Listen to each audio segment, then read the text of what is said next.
வணக்கம் நண்பர்களே. நம்ம வீட்ல மிகவும் சாதாரணமாக கிடைக்கக்கூடிய ஒரு சின்ன பொருள் தாங்க. ஆனா அதனுடைய சக்தி என்ன தெரியுமா? அதுதாங்க பச்சை பயிறு. இத நம்ம பாசி பயிறுன்னு சொல்லுவோம். இந்த ஒரு உணவ வாரத்துக்கு 3 இல்லன்னா 4 முறை மட்டும் சாப்பிட்டாலே போதும். உடல் எடை குறைய ஆரம்பிக்கும்.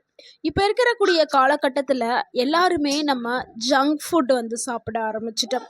அதாவது ப்ராசஸ்டு பண்ண ஃபுட்டை அதிகமாக விரும்பி சாப்பிட ஆரம்பிச்சிட்டோம். ஸோ இதனால் ஒபிசிட்டி அப்படின்னு சொல்லக்கூடிய உடல் எடை அதிக உடல் எடை வருது. உடல் எடை அதிகமாச்சுன்னா என்ன ஆகுது? கால் வலி, மூட்டு வலி இதெல்லாமே வர ஆரம்பிச்சிருது. ஸோ உடல் எடையை குறைக்கிறதுக்கு இந்த பாசிப்பயிறு ஒரு சிறந்த ஒரு உணவாக இருக்குது. அதே மாதிரி சர்க்கரை நோய் இல்லாத வீடே இல்லை, அப்படி ஆயிடுச்சு உலகம். ஸோ சர்க்கரை அளவை கட்டுப்பாட்டுக்குள்ளே வச்சுக்கிறதுக்கு பாசிப்பயிறு ஒரு சிறந்த உணவாக இருக்குது. இதயத்தை பலப்படுத்துறதுக்கும் செரிமானத்தை சிறப்பாக இயக்கிறதுக்கும் இந்த மாதிரி எக்ஸெட்ரா பலவிதமான நன்மைகளை கொண்டு இருக்குது இந்த பாசிப்பயிறு. இன்னைக்கு உலகம் முழுவதும் டாக்டர்ஸ் பரிந்துரைக்கக்கூடிய ஒரு நம்பர் 1 உணவாக பாசிப்பருப்பு இருக்குது. இது பலவிதமான நன்மைகளை கொண்டு இருக்குது. பாசிப்பயிறு தினமும் சாப்பிட்டா உடலில் நடக்கக்கூடிய மாற்றங்களை நம்ம பார்க்கலாம். பாசிப்பயிர் யாரெல்லாம் சாப்பிடலாம், யாரெல்லாம் அளவாக சாப்பிடணும், பாசிப்பயிரை வேக வச்சு சாப்பிட்டா நல்லதா இல்லை முளைக்கட்டி வச்சு சாப்பிட்றது நல்லதா, எல்லா விதமான சந்தேகங்களுக்கும் இந்த ஒரு வீடியோவில் உங்களுக்கு பதில் இருக்குது. அதுக்கப்புறம் நம்ம தவறான முறையில் சாப்பிட்டால் ஆபத்துகள் ஏற்படுறதுக்கு வாய்ப்பு அதிகமாக இருக்குது.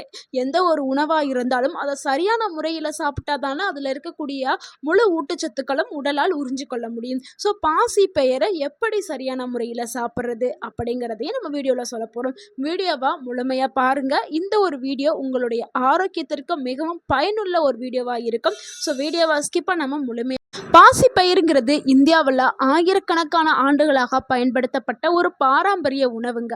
இதில் புரதச்சத்து, நார்ச்சத்து, விட்டமின் பி, விட்டமின் சி, அதுலேயும் முளைக்கட்டியதில் நிறையா ஊட்டச்சத்துக்கள் நிறையாவே இருக்குது.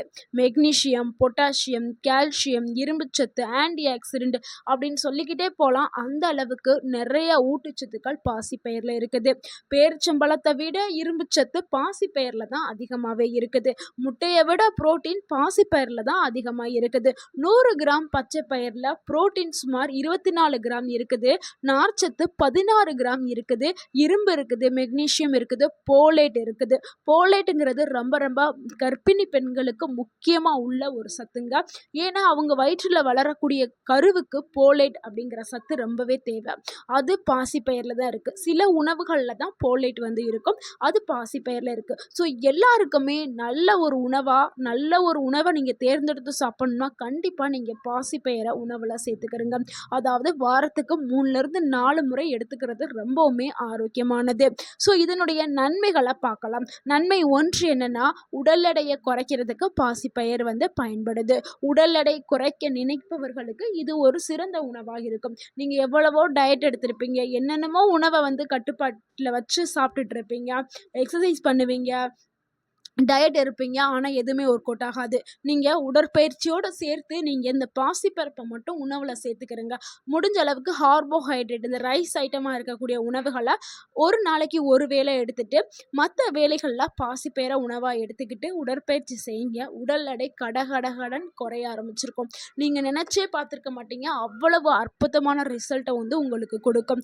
ஏன்னா இதில் அதிக அளவில் ப்ரோட்டீன்ஸ், அதிக அளவில் நார்ச்சத்து இருக்குது. ரெண்டுமே அதிகமாகவே இருக்குது. இதனால் நீண்ட நேரம் பசியே வராது. ஸோ நீண்ட நேரம் உங்களுக்கு அந்த உணர்வு இருந்துக்கிட்டே இருக்கிறனால நீங்கள் தேவையில்லாத ஸ்நாக்ஸ் சாப்பிட்ற பழக்கம் உங்களுக்கு குறைஞ்சிடும். தேவையில்லாமல் வேறு உணவுகள் சாப்பிட்ற பழக்கமும் குறைஞ்சிரும். இதனால் இயற்கையாகவே உங்களுக்கு உடல் எடை குறைய ஆரம்பிச்சிடும்.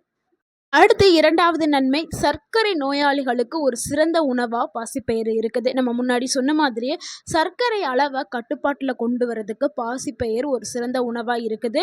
அந்த பாசிப்பயிரில் லோ கிளைசிமிக் இண்டெக்ஸ் குறியீடு கொண்ட ஒரு உணவு. இதனால் நீங்கள் எவ்வளவு சாப்பிட்டாலும் சர்க்கரை அளவு உயரவே செய்யாது.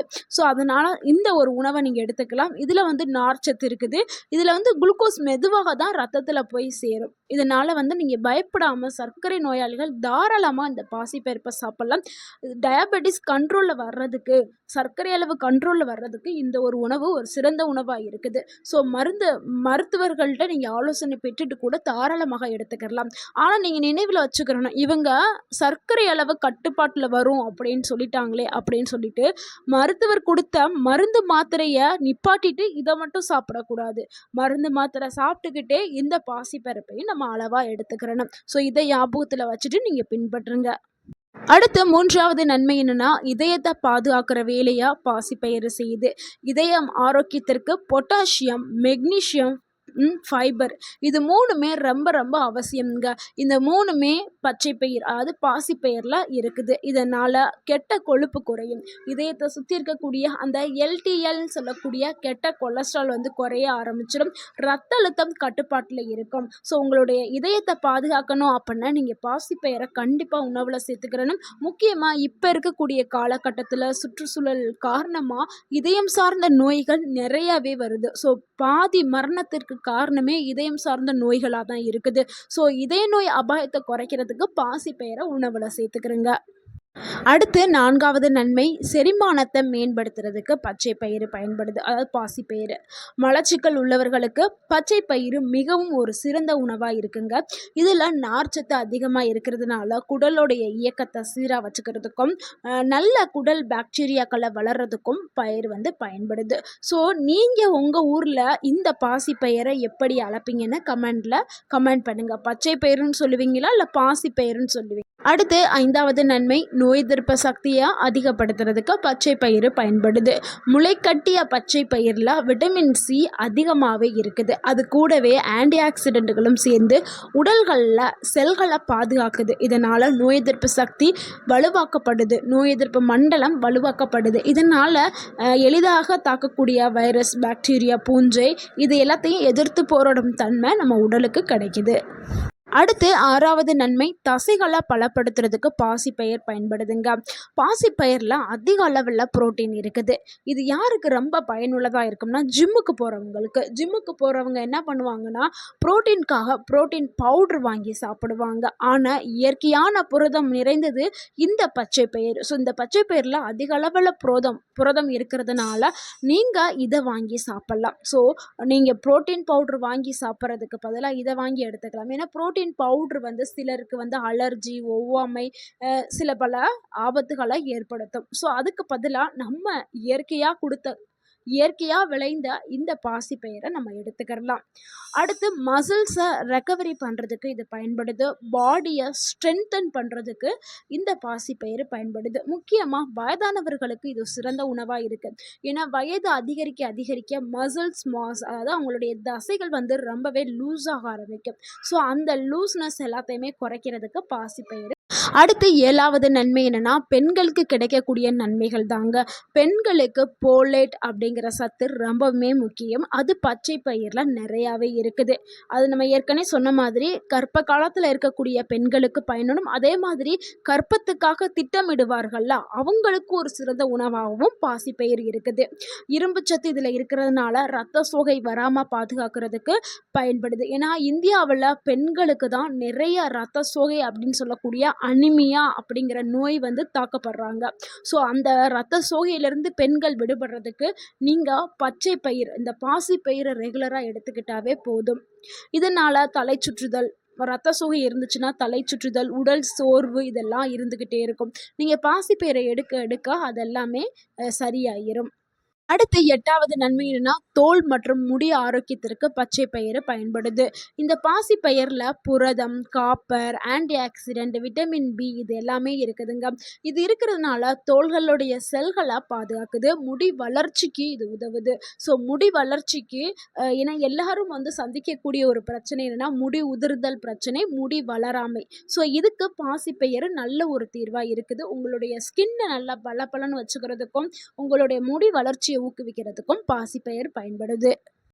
நம்மளிலே நிறைய பெண்கள் என்ன பண்ணுவாங்கன்னா, பாசிப்பருப்பை வந்து அதை அரைச்சு பவுடர் பண்ணி மூஞ்சிக்கு அப்ளை பண்ணிட்டு வருவாங்க. ஸோ அப்போல்லாம் பண்ணும்போது முகம் வந்து அழகாக தெரிய ஆரம்பிக்கும். அடுத்து 9வது நன்மை என்னென்னா, எலும்புகளுடைய ஆரோக்கியத்திற்கு பாசிப்பயிறு பயன்படுது. இதில் வந்து மெக்னீஷியம், கால்சியம், பாஸ்பரஸ் இது எல்லாமே இருக்குதுங்க. இது இருக்கிறதுனால எலும்புகள் வந்து வலுவாக்கப்படுது. முக்கியமாக வயதானவர்களுக்கு எலும்புகள் சார்ந்த பிரச்சனை வரும்போது மூட்டு வலி, கை வலி, இடுப்பு வலி இதெல்லாம் வருது. பாசிப்பயிரை தொடர்ந்து எடுக்கும்போது அவங்களுக்கு இந்த வலி எல்லாமே சரியாக ஆரம்பிக்கும். இவ்வளவு நன்மைகளை கொண்ட இந்த பாசிப்பயிரை எப்படி சரியான முறையில் சாப்பிட்லாம் அப்படிங்கிறத பார்த்துடலாம். ஒன்று வந்து முளைக்கட்டி வச்சு சாப்பிட்லாம். முளைக்கட்டி வச்சு சாப்பிட்டா விட்டமின் சி அதிகமாக இருக்கும், ஆன்டி ஆக்சிடென்ட் நிறைய கிடைக்கும், என்சைம்ஸ் இருக்கும், செரிமானம் இதனால் எளிதாகும். ஆனால் இதை வந்து நீங்கள் சுத்தமாக தயார் பண்ணி சாப்பிடணும். இல்லைன்னா ஊற வச்சு வேக வச்சு சாப்பிட்றது இன்னமும் சிறந்த ஒரு முறை. ஆனால் எண்ணெயெலாம் ஊற்றி தாளித்து சாப்பிடக்கூடாது. இல்லைன்னா அடை, கஞ்சி அந்த மாதிரியும் செஞ்சு சாப்பிட்லாம். தோசை, சாலடு இந்த மாதிரி பாயாசம் வடிவிலையும் எடுத்துக்கிடலாம். பாயாசங்கிறப்ப நம்ம ஜீனியை பயன்படுத்தக்கூடாது. நாட்டு சர்க்கரை இல்லை பனங்கற்கண்டு அந்த மாதிரியான வகைகளை பயன்படுத்துறது ரொம்பவே நல்லது.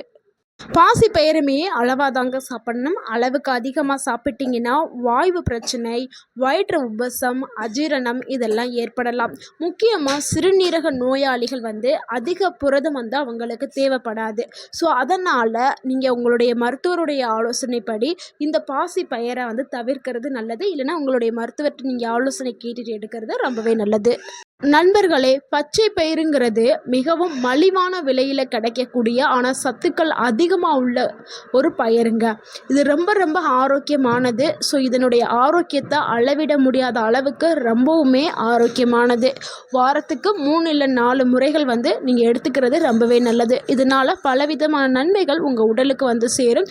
ஸோ உணவில் சேர்த்துக்கிடுங்க. எப்போவுமே ஆரோக்கியமாக இருங்க. இந்த தகவல் உங்களுக்கு பயனுள்ளதாக இருந்திருந்தால் இந்த வீடியோக்கு ஒரு லைக் பண்ணுங்கள். இந்த வீடியோவை உங்களுடைய ஃப்ரெண்ட்ஸ் அண்ட் ஃபேமிலிக்கு ஷேர் பண்ணுங்கள். மறக்காமல் நம்ம சேனலை சப்ஸ்கிரைப் பண்ணுங்கள், சப்போர்ட் பண்ணுங்கள், கமெண்ட் பண்ணுங்கள். தேங்க்யூ ஃபார் வாட்சிங் அண்ட் வாழ்க வளமுடன். உங்கள் ஆரோக்கியம் உங்கள் கையில் தான். நன்றி, வணக்கம்.